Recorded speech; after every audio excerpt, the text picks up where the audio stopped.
അരിയുണ്ടോ? അരി സബ്സിഡി ഇല്ല. സബ്സിഡി ചെറുപയറുണ്ടോ? സബ്സിഡി ഇല്ല, നോൺ സബ്സിഡി ചെറുപയർ. മറ്റേ വൻകടലുണ്ടോ? Non subsidy. ഉഴുന്നുണ്ടോ? Non subsidy. അപ്പോ നമ്മളിപ്പോ ഉള്ളത് ഉള്ളത് വയനാട് ജില്ലയിലാണ്. വയനാട് ജില്ലയിൽ അല്ലെങ്കിൽ തന്നെ ജനങ്ങൾ വളരെ ബുദ്ധിമുട്ട് അനുഭവിച്ചുകൊണ്ടിരിക്കുന്ന ഒരു സമയമാണ്. ഇവിടെ കാട്ടുമൃഗങ്ങളുടെ, കാട്ടാനയുടെ, കാട്ടുപോത്തിന്റെ, കടുവയുടെ ഒക്കെ അക്രമം കാരണം ജനങ്ങൾ അല്ലെങ്കിൽ തന്നെ ബുദ്ധിമുട്ടിക്കൊണ്ടിരിക്കുകയാണ്. അതിന്റെ കൂട്ടത്തിലാണ് ഇവിടെ സാധാരണ മനുഷ്യന്, ജീവനോടിരിക്കുന്ന അവശേഷിക്കുന്ന മനുഷ്യന് പട്ടിണി മാറ്റാനുള്ള ഒരു സാധനം കൂടി ഇല്ല. അങ്ങനെ ഇരിക്കുമ്പോഴാണ് ഇന്നലെ നമ്മുടെ ഇതിന്റെ ഡയറക്ടർ MD ശ്രീറാം വെങ്കിട്ടരാമൻ ആ മാന്യ അദ്ദേഹം ഒരു സർക്കുലർ പുറപ്പെടുവിക്കുകയാണ്. സപ്ലൈകോയിൽ ദൃശ്യങ്ങൾ പകർത്തുവാൻ പാടില്ല. എന്തുകൊണ്ടാണ് ദൃശ്യങ്ങൾ പകർത്തുവാൻ പാടില്ല എന്ന് പറഞ്ഞതിന്റെ കാരണം നിങ്ങൾക്ക് മനസ്സിലാക്കണം. ഇപ്പൊ ഇവിടെ തട്ടുകളിലൊക്കെ ഒരുപാട് സാധനം ഇരിപ്പുണ്ട്. ഹോർലിക്സ് ഇരിപ്പുണ്ട്, ബൂസ്റ്റ് ഇരിപ്പുണ്ട്, പിന്നെ മാരിലൈറ്റ് ഇരിപ്പുണ്ട്, ക്ലിനിക് പ്ലസ് ഇരിപ്പുണ്ട്, പാന്റീൻ ഇരിപ്പുണ്ട്, അങ്ങനെ എല്ലാ സാധനങ്ങളുണ്ട്. പക്ഷെ സാധാരണ മനുഷ്യന് ആവശ്യം വേണ്ടുന്ന സബ്സിഡൈസ്ഡ് ഐറ്റങ്ങളിൽ അരിയോ കടലയോ പഞ്ചസാരയോ ഉഴുന്നോ മുളകോ അങ്ങനെ ഒരൈറ്റവും ഈ സപ്ലൈകോ എന്ന് പറയുന്ന ഈ സ്ഥാപനത്തിനകത്തില്ല. അപ്പോ ശ്രീറാം വെങ്കിട്ടരാമൻ സാറേ, അപ്പൊ ആദ്യം ഈ സർക്കുലർ ഇറക്കി ഇതിനകത്തെ ദൃശ്യങ്ങളൊന്നും പകർത്താൻ പാടില്ല എന്ന് പറയുന്നതിന് മുന്നേ ആദ്യം ഈ ദൃശ്യമൊക്കെ പകർത്തുവാൻ പാകത്തിൽ എന്തെങ്കിലുമൊക്കെ ഇവിടെ സാധാരണ മനുഷ്യന്മാർക്ക് കൊണ്ടുവന്ന് നിറച്ചിട്ട് ഇമാതിരി അഭ്യാസമൊക്കെ എടുക്കും.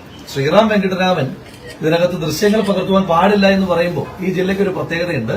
അദ്ദേഹത്തിന്റെ ജീവിത പങ്കാളി ശ്രീമതി രേണു രാജാണ് ഈ ജില്ലയുടെ കളക്ടർ. അതായത് ശ്രീറാം വെങ്കിട്ടരാമൻ സാറ് ദൃശ്യങ്ങൾ പകർത്തുവാൻ പാടില്ല എന്ന് പറഞ്ഞാൽ, ആജ്ഞാപിച്ചാൽ, തിട്ടൂരമിറക്കിയാൽ ഞങ്ങൾ അദ്ദേഹത്തിന്റെ ജീവിത പങ്കാളി കളക്ടറായിരിക്കുന്ന, ജില്ലാ മേധാവിയായിരിക്കുന്ന സ്ഥലത്ത് തന്നെ വന്നിട്ട് ഞങ്ങൾ വീഡിയോ ദൃശ്യങ്ങൾ പകർത്തും എന്ന് പ്രഖ്യാപിക്കുവാൻ വേണ്ടി കൂടിയിട്ടാണ് ഞങ്ങൾ ഇവിടെ വന്നിരിക്കുന്നത്. അപ്പൊ അതുകൊണ്ട് ഇമാതിരി ചെറുകിട അഭ്യാസങ്ങൾ കാണിക്കാതെ സാധാരണക്കാരായ മനുഷ്യന്മാർ ആകെ പൊറുതി മുട്ടിയിരിക്കുകയാണ്.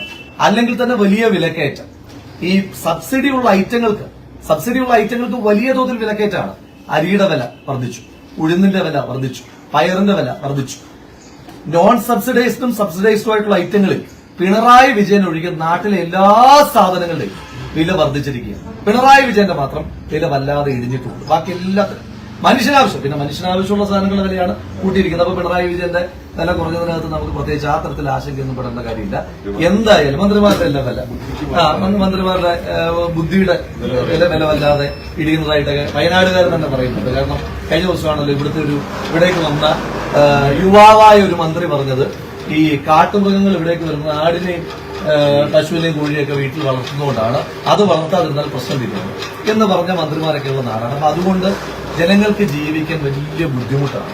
ഇവിടെ അത്യാവശ്യ സാധനങ്ങൾ എത്തിക്കാനായിട്ടുള്ള ശ്രമങ്ങൾ ബഹുമാനപ്പെട്ട മുഖ്യമന്ത്രിയുടെയും മന്ത്രിമാരുടെയും ശ്രീറാം വെങ്കിട്ടരാമനെ പോലുള്ള ഏമാന്മാരുടെയൊക്കെ ഭാഗത്തുനിന്ന് ആ തരത്തിലുള്ള ജനകീയമായ ഇടപെടലുകളാണുള്ളത്.